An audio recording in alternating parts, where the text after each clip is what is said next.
Muy buenos días tengan todos ustedes. A nombre de SPES Viva, Derechos de la Infancia, les damos la más cordial bienvenida a todos los medios de comunicación que nos acompañan y también a miembros del Presidio. El día de hoy se va a exponer un caso denominado caso Joana Cruz, quien fue víctima de pederastia clerical y en distintas ocasiones ha denunciado una serie de irregularidades en el proceso judicial. Para ello le doy la más cordial bienvenida al señor José Barba, ex académico del ITAM. Joana Cruz, víctima de pederastia clerical. Asimismo, le doy la cordial bienvenida a la señora Cristina Sada Salinas, fundadora y presidenta de SPES Viva, acompañada del señor Alberto Atié, activista y defensor de los derechos humanos, y por último, y no menos importante, le doy la bienvenida a Ana Lucía, quien es activista social y en diversas ocasiones ha levantado la voz por la búsqueda y la justicia de víctimas de pederastia clerical. Sean ustedes bienvenidos. El Seminario Mayor de Tlacomulco, en el Estado de México, fue el lugar donde 4 sacerdotes y un acólito abusaron sexualmente de Joana, una niña de 12 años, quien acompañaba a su mamá, que laboraba en ese centro católico. Los abusos sexuales iniciaron en el 2015 en dicho seminario, y en ocasiones los sacerdotes la llevaban a un hotel, como decían ellos, de paso. Sin embargo, fue hasta en el 2017 cuando Joana decidió hablar sobre la situación a la que era sometida por los clérigos. Una vez que las autoridades eclesiásticas integraron un expediente interno e investigaron parte de los delitos, decidieron informar a la Fiscalía General de Justicia del Estado de México sobre los hechos, pero no fue sino hasta agosto del 2019. La actuación tardía de las autoridades judiciales del Estado de México permitió que 3 de los sacerdotes acusados se dieran a la fuga. Estos son César Israel Dávila Alquiciras, Luis Alberto Vázquez Mendoza, Francisco González Hernández, así como el acólito Gustavo Ramírez Jiménez, el único en la época en que ocurrieron los hechos. Es decir, solo se pudo notificar de manera formal a Doroteo Ildefonso Santos, quien, dicho sea de paso, en ese momento era rector del seminario de Atlacomulco. Después de 2 años de agresiones sexuales, fue que Joana le comentó a su madre sobre estos abusos cometidos por los sacerdotes, y para afrontar la situación, la mamá decidió hablar con autoridades eclesiásticas, quienes le mencionaron que lo arreglarían y le ayudarían con apoyos económicos para que el caso no avanzara, además de apoyarla con terapias. Pasados 2 años de haberse establecido el acuerdo, llegó un nuevo encargado del área jurídica del seminario, mismo que consideró que se debería dar aviso a la Fiscalía, por lo que se informa a las autoridades correspondientes en agosto del 2019, y de la cual, mediante los distintos medios de comunicación de SPES Viva, con gusto se les podrá proporcionar el número de expediente. En la etapa procesal, los abogados del sacerdote buscaron a la víctima y le ofrecieron $1 millón a fin de no continuar con el proceso y no llegar a la audiencia de juicio. Pero la víctima no aceptó, y al llegar la fecha de juicio, el juez resolvió con sentencia absolutoria, dejando libre de cualquier cargo al sacerdote Doroteo Ildefonso Santos.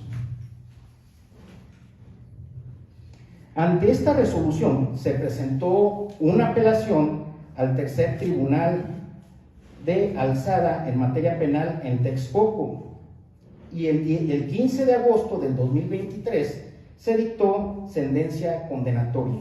Sin embargo, el 5 de septiembre del presente año, Los abogados del imputado interpusieron un amparo en contra de dicha resolución, por lo que actualmente el caso se encuentra en la etapa de espera para que resuelvan dicho amparo, y que es el tema que nos atañe como asociación el día de hoy.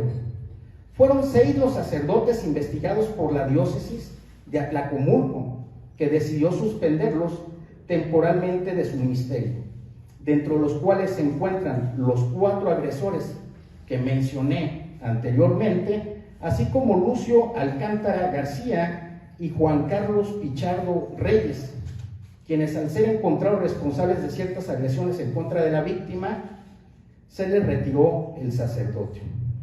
Respecto a Doroteo y Delfonso Santos, pese a haber sido retirado del ministerio y aún sin que concluya el proceso judicial, se encuentra activo como sacerdote y preside servicios religiosos. Actualmente, Joana Cruz Calván tiene 19 años de edad, trabaja y estudia la licenciatura en Derecho. Y es por ello que le quiero ceder el uso de la palabra a Joana para que nos puedas compartir, Joana, tu experiencia, tus impresiones o aquello que tú consideres pertinente y nazca de tu corazón. Adelante, Joana, y es un gusto tenerte con nosotros.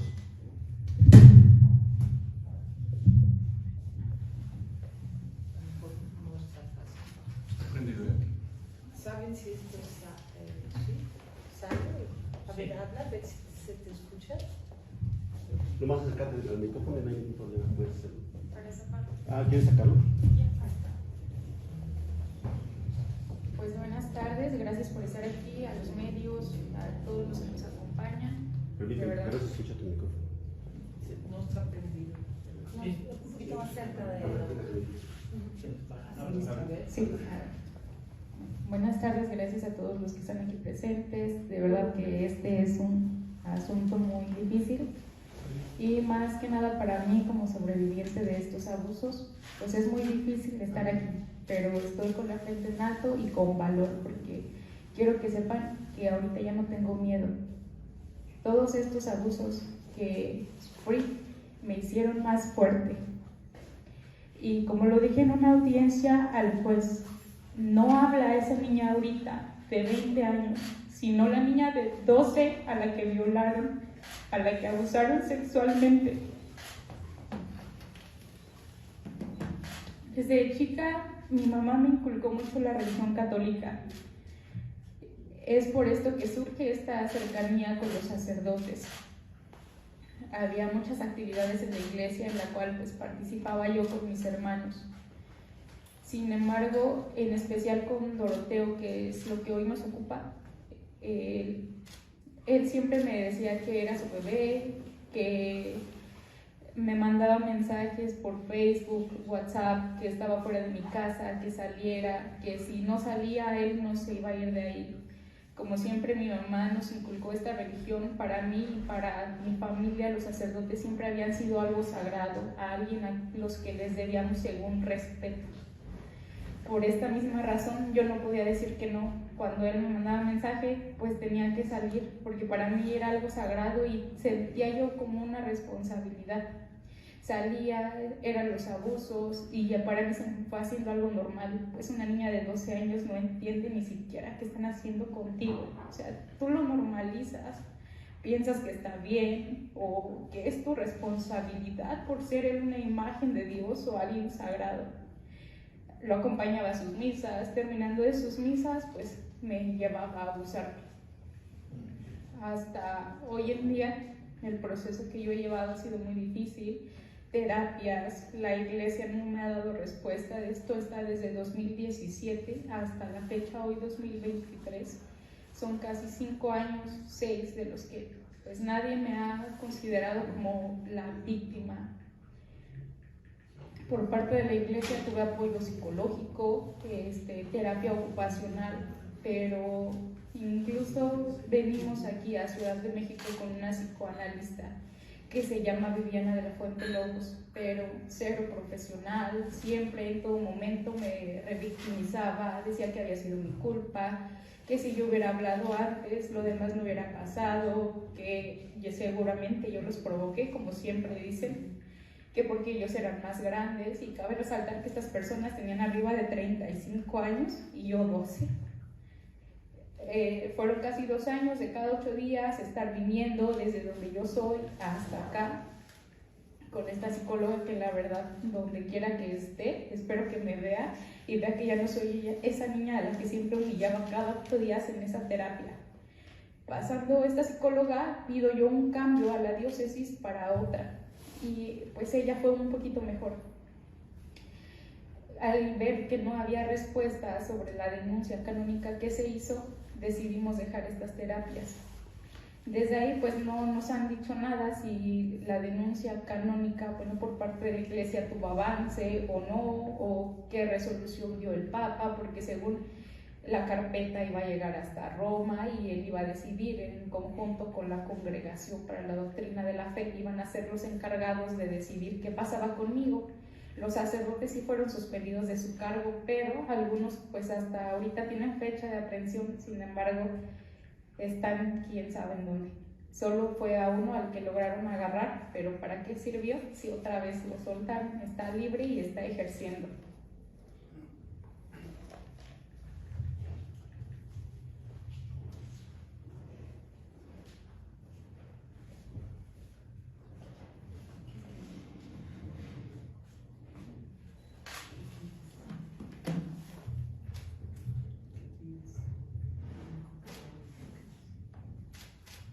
A toda la sociedad, en lo personal, solicito que se difunda este tema, porque muchas víctimas aún no han hablado, tienen miedo porque piensan que estos sacerdotes o que la iglesia tiene poder, pero no tengan miedo, en serio que no es difícil el camino, pero hablen, no se queden callados. Es difícil y sí vamos a poder contra ellos, y espero que con este caso podamos, porque la diócesis de Atlacomulco necesita un gran cambio.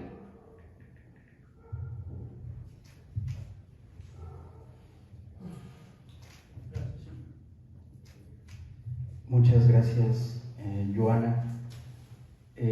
A continuación, cedemos el uso de la palabra al señor Alberto Manuel Atié para que nos pueda proporcionar sus impresiones o algún comentario sobre su vasta experiencia en el tema. 5 minutos, bueno. A ver, primero que nada, quisiera invitar, porque creo que de la cuestiones de reporteros del Vaticano, de la Iglesia, el seguimiento de la diócesis, del arzobispo que fue cambiado a Chihuahua. Ya teníamos un caso de varios abusos, como estaba mencionando Joana, pero también teníamos un caso de destrucción de la vida y honorabilidad de un sacerdote, José Luis Salinas. Entonces se cruzan ahí los temas. Yo sí creo que hay que trabajar, hay que ayudar en lo que podamos. Porque me tocó desde los ex legionarios con Pepe, que está aquí con nosotros, que le voy a dar la palabra, y luego obviamente otros casos, incluyendo también el de nuestra queridísima Ana Lu, así le llamamos nosotros, Ana Lu, del Colegio Cumbres de Cancún, y que estaba regida por los legionarios y por un ex compañero, Miguel o Fernando Martínez, que bueno, terrible. Pero el problema es que es un asunto que está difuminado en varias instancias de la Iglesia y que toca a varios. Ese es un tema. Y entonces yo le comentaba, y lo comenté también, que necesitamos encontrarle una opción a la Iglesia, que no basta nada más con el tema de que hay que denunciar. Hay que denunciar efectivamente, sí, pero hay que encontrarle un camino. Entonces yo estuve pensando primero, ya reconocieron que existen muchos casos, no sé aquí en México, porque aquí en México lamentablemente todavía, en fin. Pero bueno, existen casos. Y luego, ¿qué se hace o qué se ha hecho para sancionar, corregir esos casos? Casi nada, porque se tiende o a negar o a minimizar. Y eso no ha ayudado. Porque al contrario, seguimos teniendo problemas serios de la sexualidad humana. Es un tema que tendríamos que trabajar. La sexualidad humana y sus desviaciones. También en la iglesia, sí, en las iglesias, porque es un problema humano, no es un problema solo de la iglesia católica o de los católicos, es de todos los seres humanos, incluyendo a mujeres, si lo vemos en Chile, por ejemplo. Entonces hay que trabajar ese tema. Y luego, finalmente, diría, agradezco mucho a Express Viva porque se han comprometido como institución a darle seguimiento a los casos, lo cual me parece magnífico. Y quiero felicitar y agradecer a Express Viva, a Cristina en particular, y a su equipo, Napoleón y Maro, que andan por ahí, porque le están dando seguimiento. México es uno de los países que requieren más sinceridad de parte de la institución y más seguimiento a muchos casos. Entonces, Napoleón, te encargo que hagan una especie de monitoreo de muchos casos, porque hay desde los legionarios, hay diocesanos, hay de otras congregaciones y órdenes, hay de empleados. O sea, es un problema que trasvasa no solamente a los legionarios, sino a muchos. Entonces tenemos que ver qué podemos hacer. Y yo creo que lo primero es fortalecer a personas como Joana. Fortalecer, ¿qué significa? Pues que salgan de su sufrimiento y pasen a luchar. Luchar por ellas y luchar por otros casos. Ojalá. Y luego, obviamente, acompañamiento en esa parte. Y luego, la parte litigiosa. Es un delito y es un pecado grave. Y pecado grave significa que hay que atenderlo. Ni modo, hay que atenderlo. Y luego, finalmente, hay que ver la parte mediática. Y yo agradezco mucho a Sencos y a Emilio y a, en fin, porque hemos estado aquí durante muchos años y yo creo que una estrategia mediática hace falta.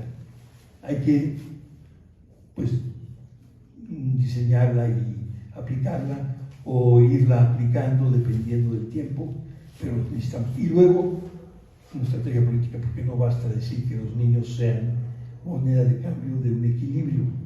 No, yo no estoy de acuerdo en eso, ni creo que aquí tampoco.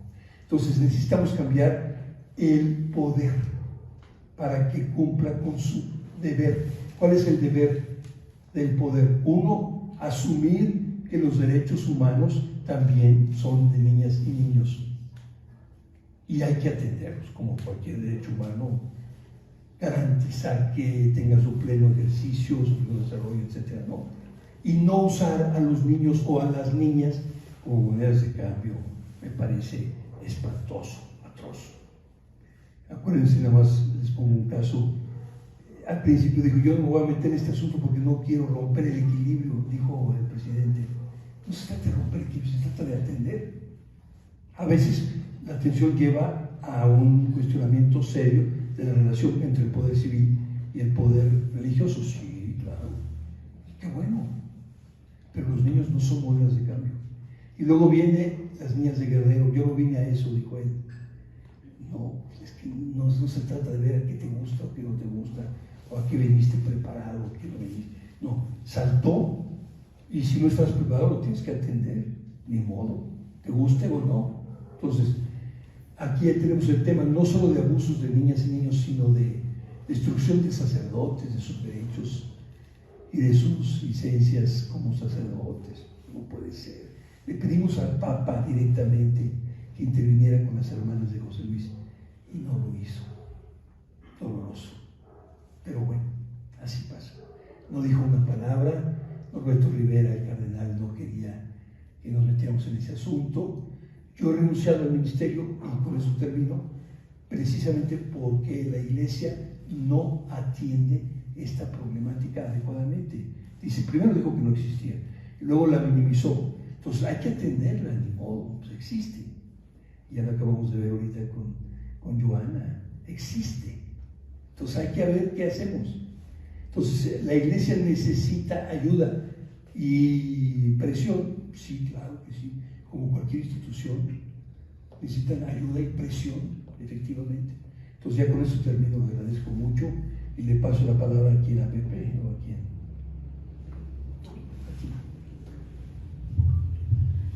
Pues bueno, buenos días todavía. Mi nombre es Ana Lucía Salazar, soy víctima de pederastia clerical.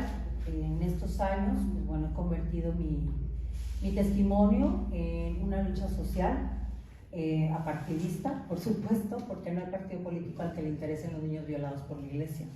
Y aparte soy conductora de radio y televisión y por supuesto si tengo alguna gracia pues la pongo al servicio de las víctimas y a mi propio servicio también, para que no se repitan estos delitos que son calificados por organismos internacionales como delitos de lesa humanidad y tortura.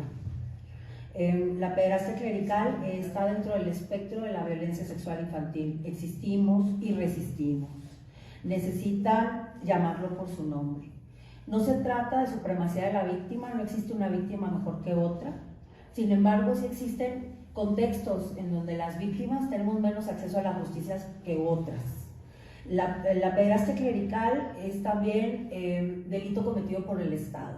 El Estado propicia el encubrimiento institucional de los sacerdotes pederastas, y no solo de los sacerdotes, de las monjas pederastas o de las consagradas pederastas. En Chile hay un caso ahorita que los legionarios quieren tapar, por ejemplo, en donde 2 monjas consagradas de la Legión de Cristo abusaron sexualmente de una niña de 16 años, que aparte fue forzada por el violador John O'Reilly para ser consagrada. Todos estos casos son públicos, son de este año, son gente que hoy tiene 30 y tantos años, siguen saliendo, no están fuera del ojo público.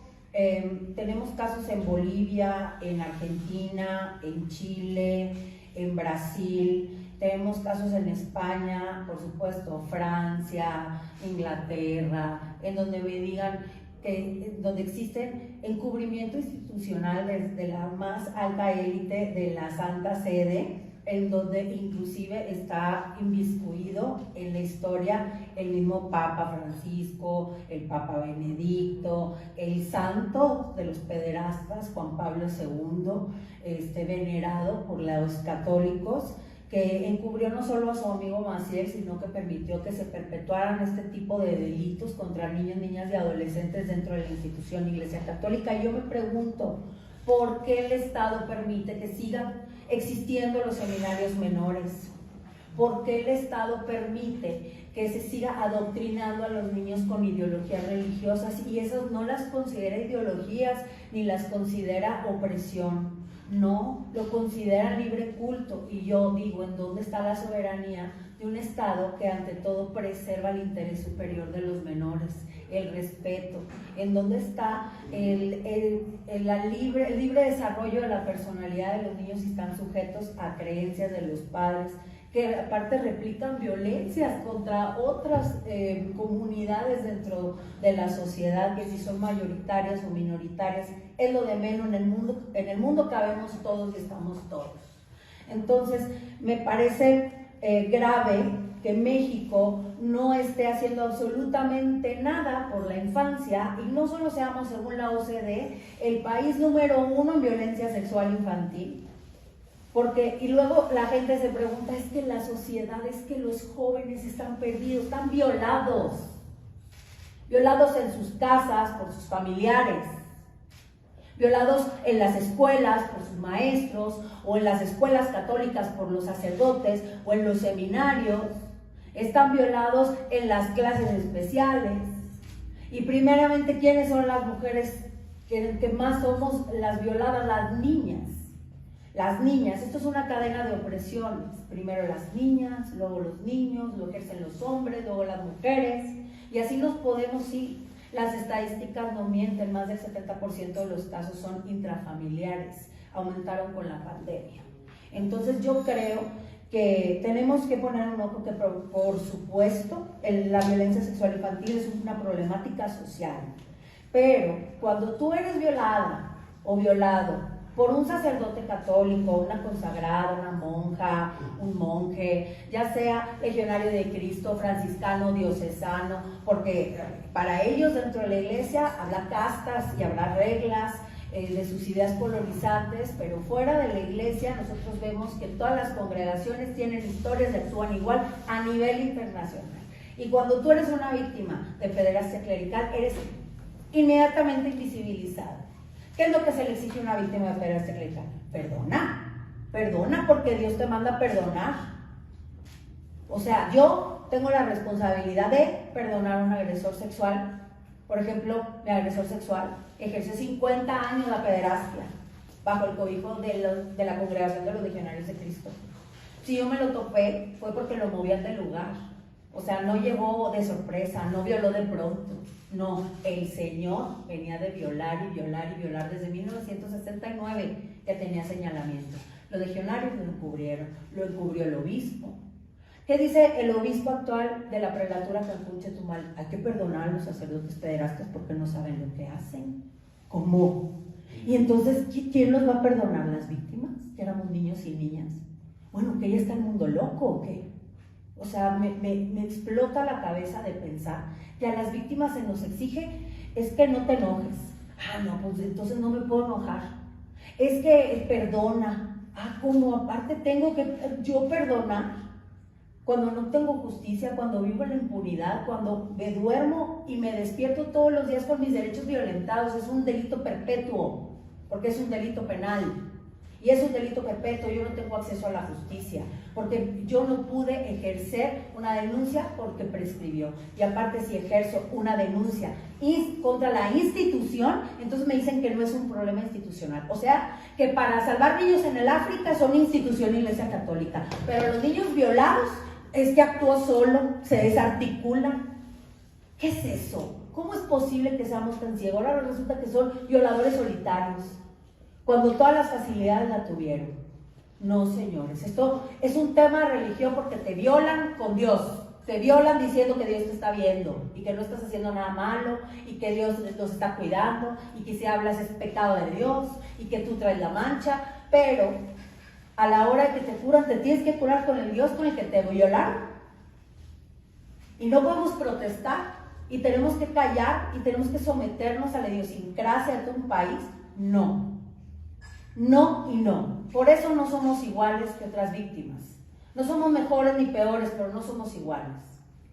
Entonces, para mí es muy importante recalcar que esta institución tiene deudas inconmensurables con la infancia del mundo. Ahorita en España están checando que hay un infiltrado dentro de los víctimas de que denunciaron a la Iglesia Católica, donde salieron más de 500,000. Infiltraron a una persona para salvar los testimonios y decir que la Iglesia toda no es mala, que actúan solos. Lo mismo, la misma retórica, el mismo discurso de años y años y años. Es 2023 y no podemos salir del punto cero. ¿Dónde estaban tus papás? ¿Por qué te dejaron en la escuela? ¿Cómo no se dieron cuenta? ¿Por qué no denunciaste antes? Basta. Nosotros no les debemos nada. Nosotros éramos niños y niñas y nosotros lo único que queremos es justicia. Basta. No somos la carne con la que pueden jugar y pueden violentarnos, llenándonos de cuestionamientos. Basta. Creo que es momento de parar y señalar a los culpables que están todos infiltrados y todos metidos en la Iglesia Católica y que están ahí encubiertos, a gusto, pasando la vida, suspendidos, porque nunca bajados al estado clerical, suspendidos. Hay un caso en Puebla, ahorita un niño de 9 años está sentado declarando ante un juez en Puebla, porque lo violaron y cacharon en fragancia al sacerdote, otro diocesano, encubierto por la diócesis. Por supuesto, por los cardenales. ¿Dónde están las noticias sobre esas personas? ¿Cuándo le vamos a dar cara y voz a esas víctimas, que tienen voz propia, porque yo no hablo por todas las víctimas, hablo por mí, y esas víctimas tienen voz propia y tienen derechos. Entonces, pues bueno, ese es mi mensaje eterno. No sé cuántas veces lo tenga que repetir y lo seguiré repitiendo. La justicia no es un favor. Los apoyos psicológicos no existen. Hay deberes de reparación integral de los daños a la víctima. Está establecido. Es un derecho humano. No le hacen un favor dándole apoyo psicológico. No necesitamos terapias ocupacionales. ¿Por qué? Porque las secuelas de la violencia sexual infantil se gestionan el resto de la vida. No se sanan mágicamente, no se superan de la noche a la mañana, se gestionan y tenemos que vivir con las consecuencias. Las víctimas de violencia sexual infantil tienen una menor esperanza de vida. Tienen una menor esperanza de vida. Y entonces se preguntan por qué se suicida la gente. ¿Por qué está enojada la gente? ¿Por qué reducimos la violencia sexual a encajársela a una comunidad cuando también los niños ejercen violencia sexual por repetición de patrones de violencia? Tenemos que observar el fenómeno, tenemos que atender el fenómeno, tenemos que dejar de cerrar los ojos. Los niños son sujetos de derechos. Basta. Muchas gracias. Muchas gracias, Ana Lucía.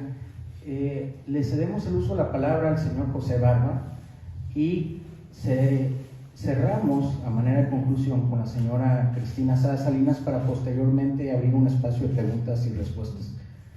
Lo escuchamos, señor José Barba. Gracias, Cristina, gracias, compañeros de la mesa, gracias especiales a la institución que nos ha facilitado este encuentro y gracias muy especiales a los medios. Estamos todos trabajando en la misma dirección.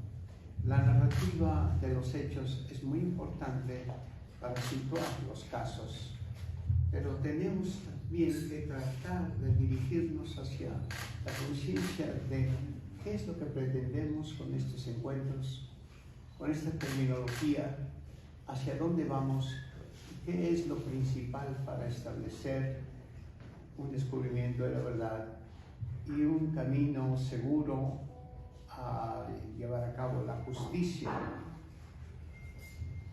Este lugar es familiar. He estado aquí mismo con Alberto hace años, precisamente con José Antonio Díaz, que vino de Argentina, al que el Papa no quiso recibir cuando estuvo allá, más bien vino de Chile. Finalmente lo llevó, pero cuando Alberto y yo lo aconsejé, lo llevamos al aeropuerto. Este hombre de 30 y tantos años lloraba todo el tiempo, casi las 2 horas que estuvo con nosotros.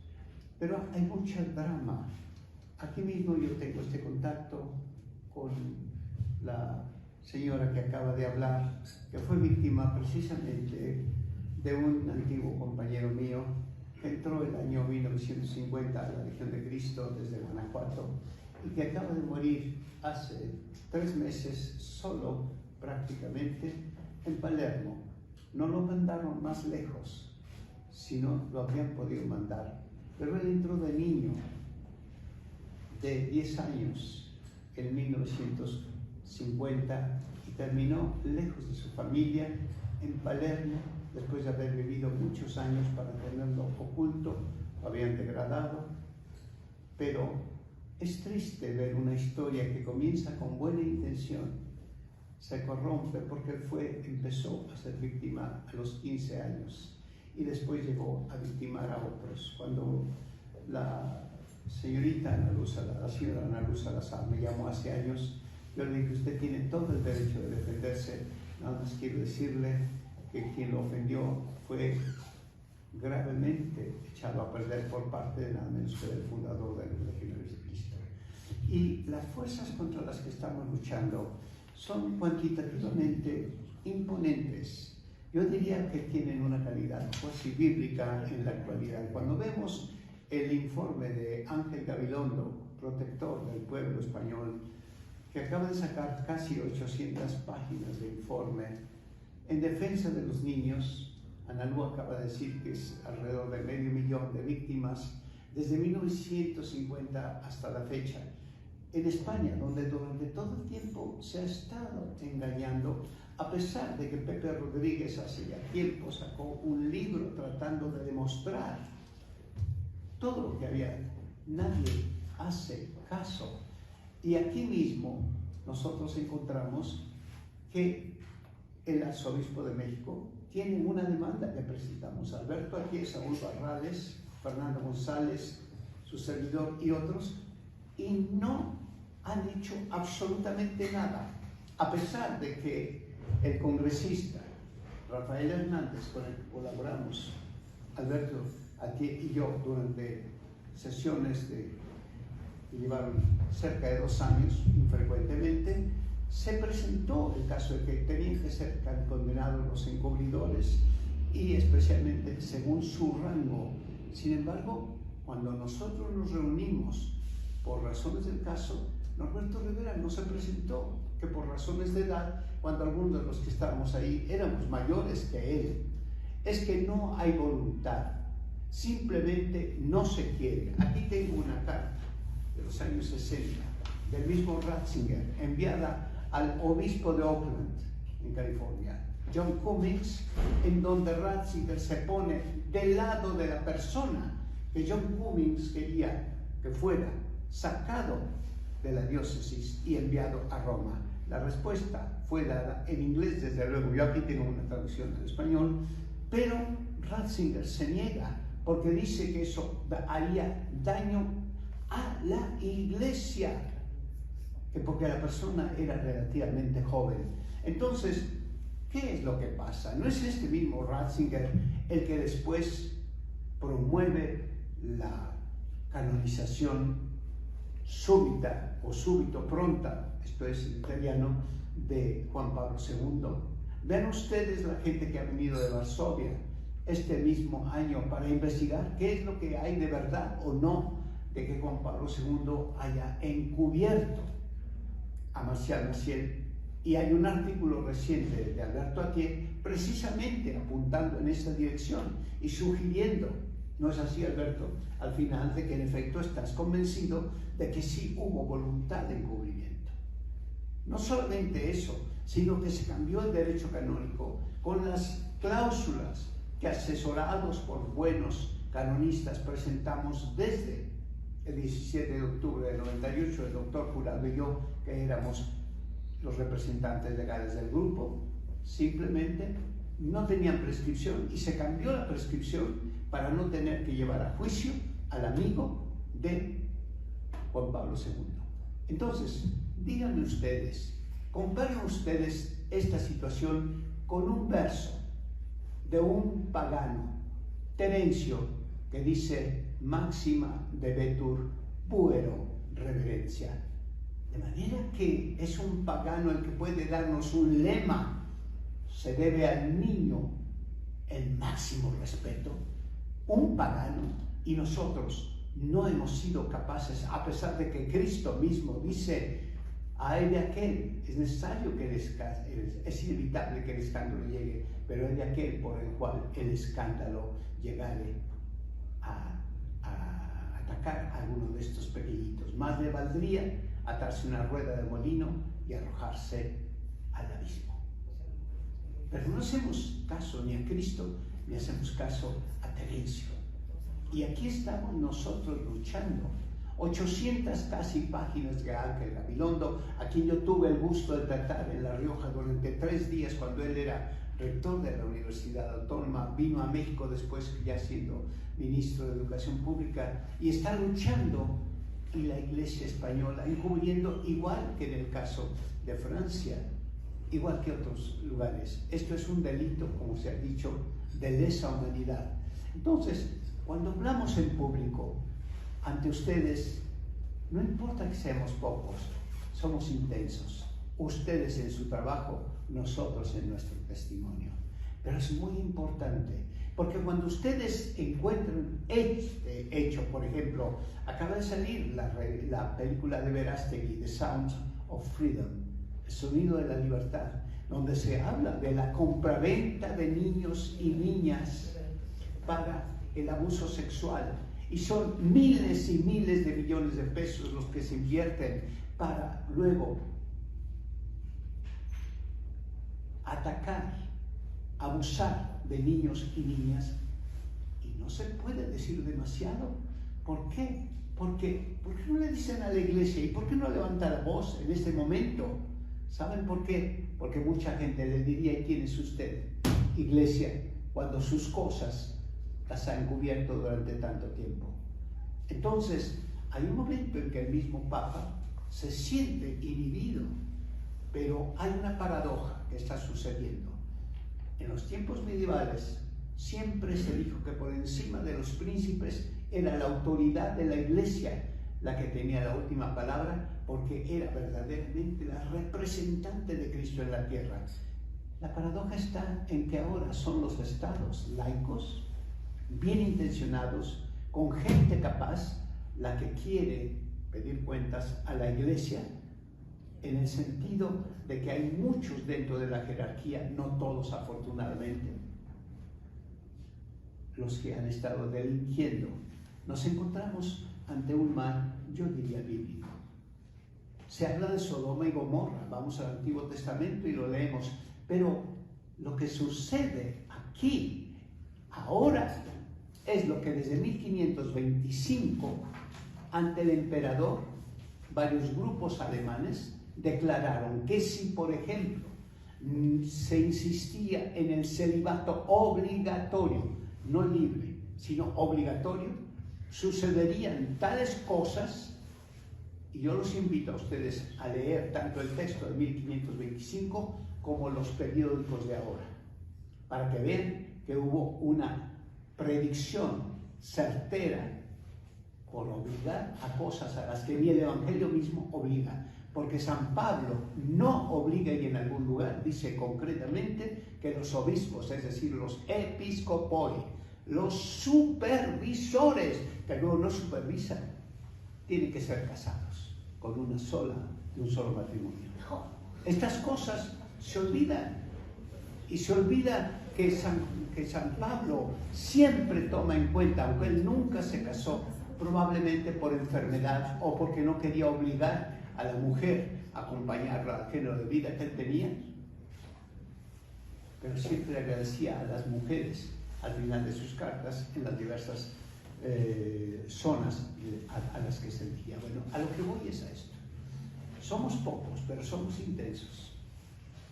Se trata sí de testimonios, pero se trata de voluntad, como la que ha demostrado con su fundación desde hace casi 6 años la señora Cristina, cuando nos reunimos el 28 y el 29 de noviembre en Monterrey para fundar con el nombre latino de Esperanza Spes Viva, que yo traduciría como esperanza ardiente.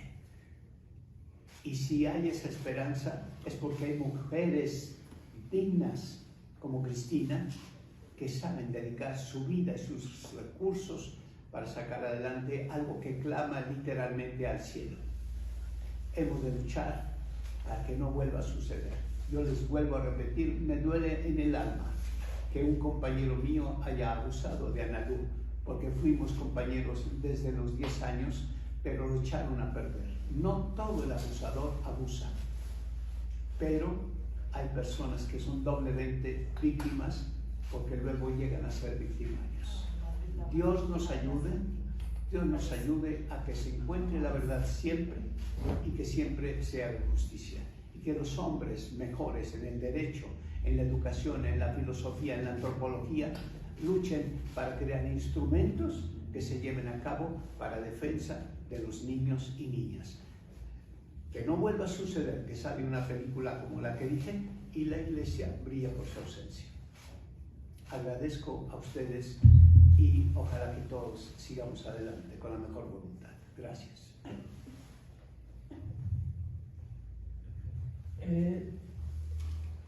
Como se ha extendido bastante, yo nomás voy a dar unas cuantas palabras, luego se puede, el micrófono va a estar tanto para ustedes como para cualquier persona que está aquí en este estrado. Algo sentiré en comunidad de Analu, es Analu, pero Anilú, sí. pero no sé si lo quieras luego platicar en privado o en público. En público, ok. Pero si no te importa, Anilu, quisiera nomás decir que Espes Viva es una organización fundada en Monterrey que pues todos aquí menos Joana la conocen desde hace mucho tiempo. No somos la única organización, asociación civil sin fines de lucro, obvio, que trabaja para apoyar a las víctimas y acompañarlas como mejor podemos cuando se acercan a nosotros y nos piden ese apoyo.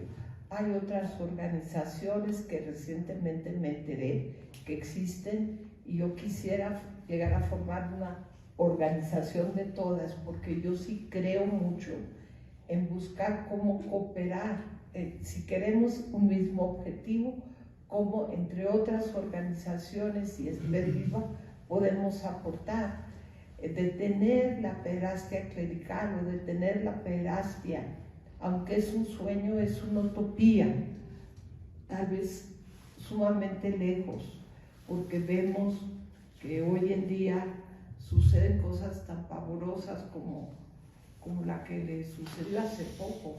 Joana acaba de cumplir 20 años, tenía 13 y 14 años. Su nombre y su apellido me conmueven porque se llama igual que mi hija mayor, que en un accidente perdió la vida, se llamaba Joana, y hasta el apellido de Joana, víctima, es muy similar al de mi hija, de la Cruz, se apellidaba mi hija. Entonces, hoy la acabo de conocer y espero que tengamos un vínculo cercano, porque ella es una víctima y a la vez de espantosos abusos de varios sacerdotes, pero a la vez tiene una fortaleza extraordinaria. No hemos hablado más de media hora, pero estoy pasmada y no sé ni cómo expresarles lo que me ha impactado escuchar su testimonio de tratar de salir adelante y estar saliendo adelante porque está a un año de graduarse en la carrera de leyes. Pero para poder sostenerse 3 días a la semana, trabaja de 8 de la noche a 8 de la mañana y tiene muchos otros trabajos. De verdad que es una mujer de una fortaleza que pues tal vez nunca me había encontrado. Estoy muy impactada. Todas las víctimas tienen extraordinarias virtudes y pasan por terribles daños psicológicos, lo sé, y como dice Anilu, muy probablemente se duermen con el problema y se despierta con el problema, pero como tú, Anilu, que no te has dejado subyugar, sino has sacado toda esta rabia y coraje con sobrada razón, y como don José Barba, que ya lo han escuchado hablar, un hombre que ha seguido adelante con su vida, con su familia, con su academia extraordinaria, como Alberto Atié, que renunció a ser sacerdote cuando vio que no había remedio y que la iglesia encubría. Sí, la iglesia encubre, sigue encubriendo y nos dan palabras donde dicen estar comprometidos y no es cierto.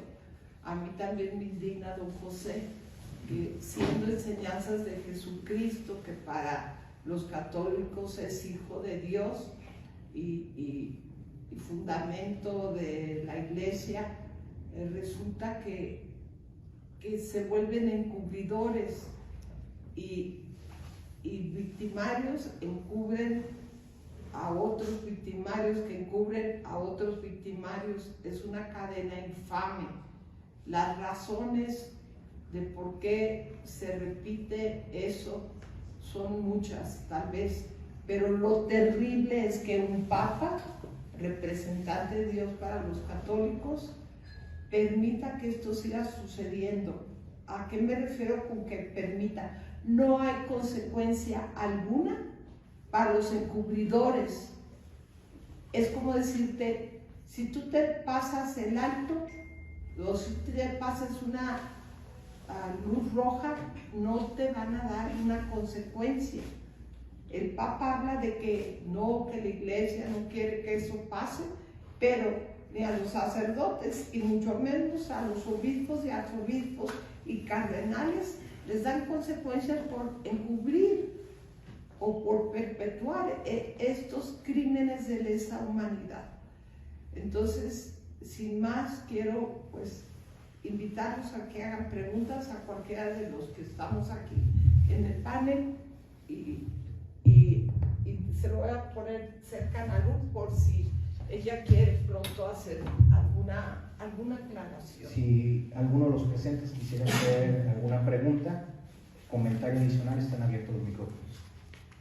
Yo quisiera preguntarle a Joana, ¿con quiénes trataron dentro de la arquidiócesis y si realmente estuvieron atendiéndote, si actualmente te atienden, si tienes algún contacto con ellos y cómo te han tratado la gente cercana a ti?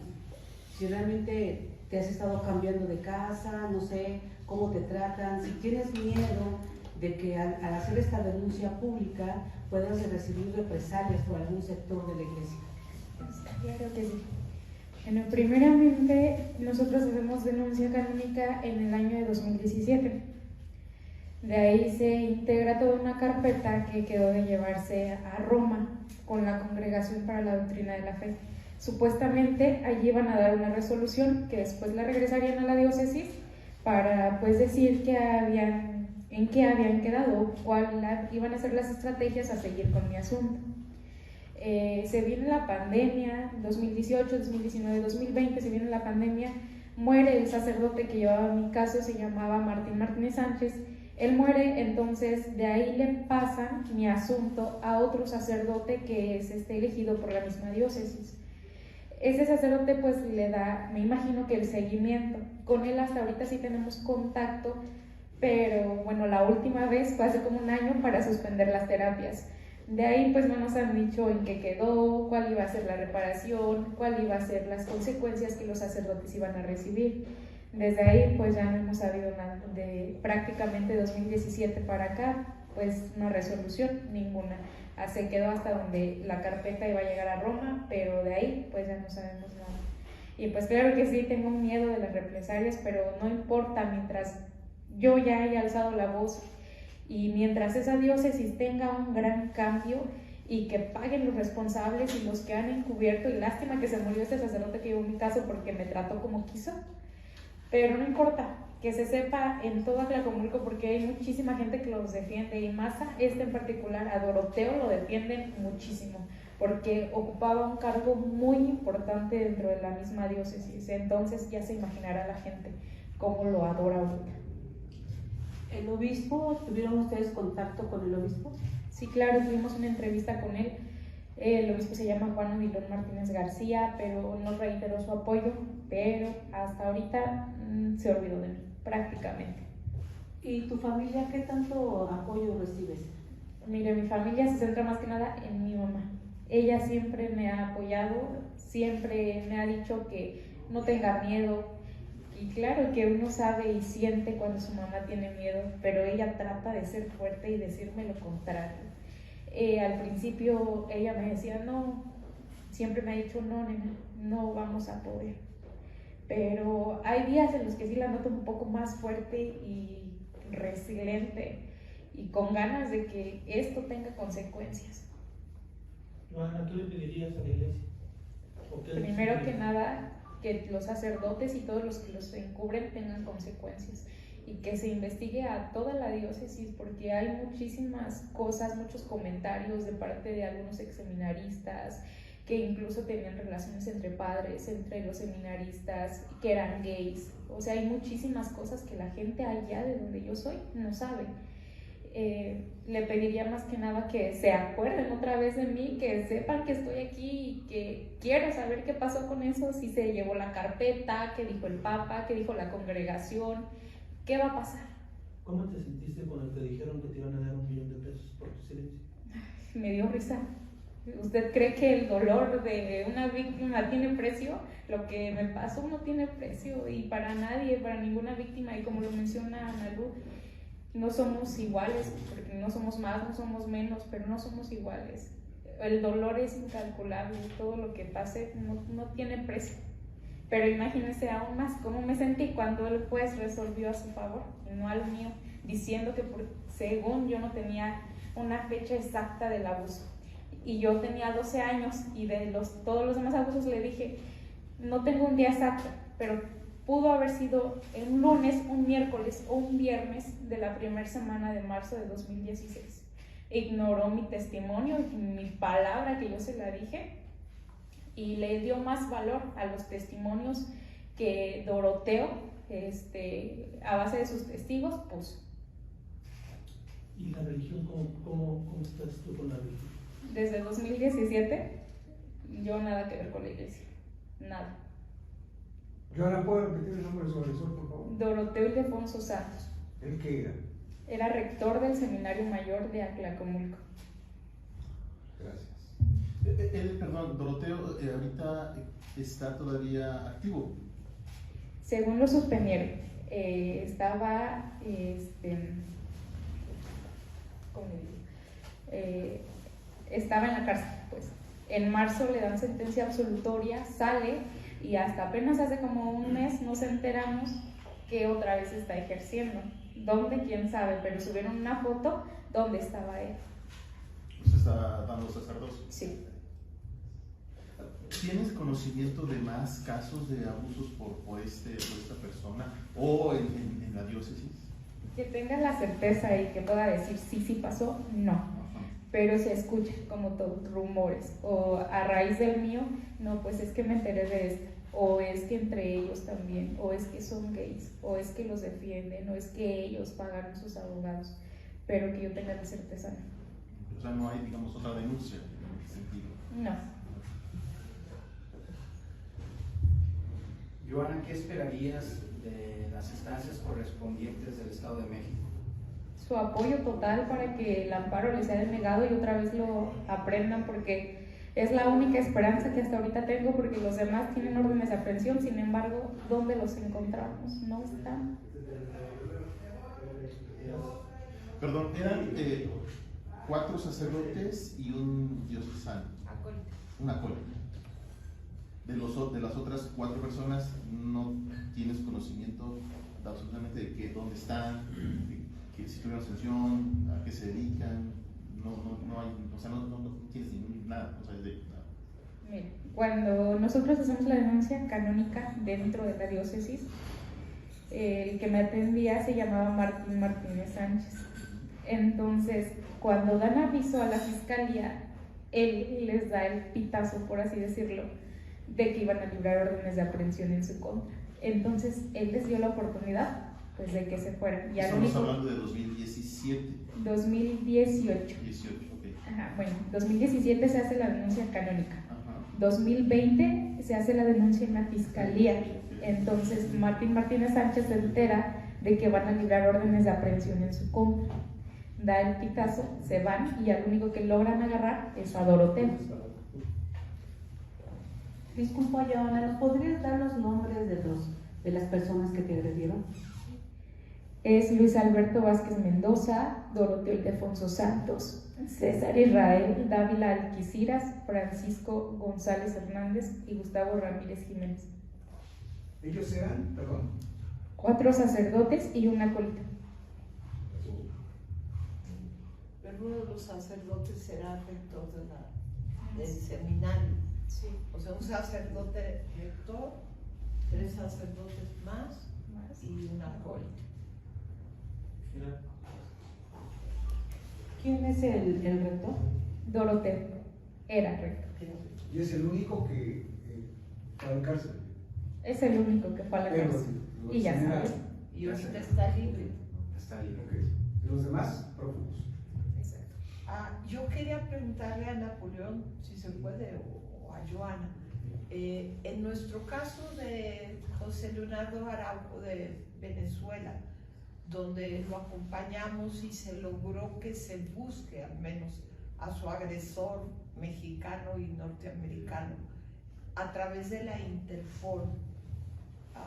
Me pregunto por qué en el caso de Venezuela se logró que se busque al sacerdote mexicano que en Venezuela abusó sexualmente de José Leonardo Araujo. ¿Por qué no se podría también meter una denuncia, una ficha, algo para que la Interpol buscara a los agresores de Joana, a los abusadores? ¿Tú sabes, Joana? ¿No sabes sobre ese tema? ¿Tú sabes, Napoleón? Un caso, Spes Viva tiene conocimiento del caso de Joana, y dada la gravedad del delito que distintas personas, pues así se le puede denominar, perpetuaron en contra de ella, es que Spes Viva establece un contacto inicial con Joana y estudia el caso. Es importante mencionar que ahorita el proceso en contra de Doroteo se encuentra en una resolución de amparo, y por ello es importante la difusión de este caso, la difusión de los nombres de los otros agresores, y en ese trance Spes Viva seguirá evaluando, considerando las distintas herramientas legales para que en este caso el Estado de México, mediante las tasas correspondientes, puedan notificar y dar información, porque nunca o no se ha sabido hasta el momento del paradero de estos otros agresores. Pero la posibilidad de que se fuera al Interpol es pregunta. Se está valorando en términos jurídicos, señor. Ok, gracias. No sé si hay alguna otra pregunta más con respecto al tema. Tengo una pregunta. Disculpen, en el caso de los sacerdotes, en el caso de los sacerdotes y de los obispos, ¿qué tanto la fundación puede investigar si hay algunas otras demandas anteriores a la de ella? Ajá, así es. Pues para eso tenemos un departamento, pero sí es un caso que nos acaba de llegar hace que dos o 3 semanas, ¿no? Sí, 3 semanas. Entonces, la verdad, son tantos los casos en la República y pues también estamos limitados de personal, ¿no? A veces hemos sido 5 o 4 o 6 o 2, pero cada vez está más fuerte Spes Viva, gracias a Dios, y Bishops Accountability, la que fundó, es una organización americana que ellas con un muy pequeño equipo se ha dedicado a investigar todos los casos de pederastia en México, y tomamos nota mucho a través de esta organización americana, y es impresionante. Prácticamente no hay estado sin que haya denuncias, y no estamos hablando de sucesos.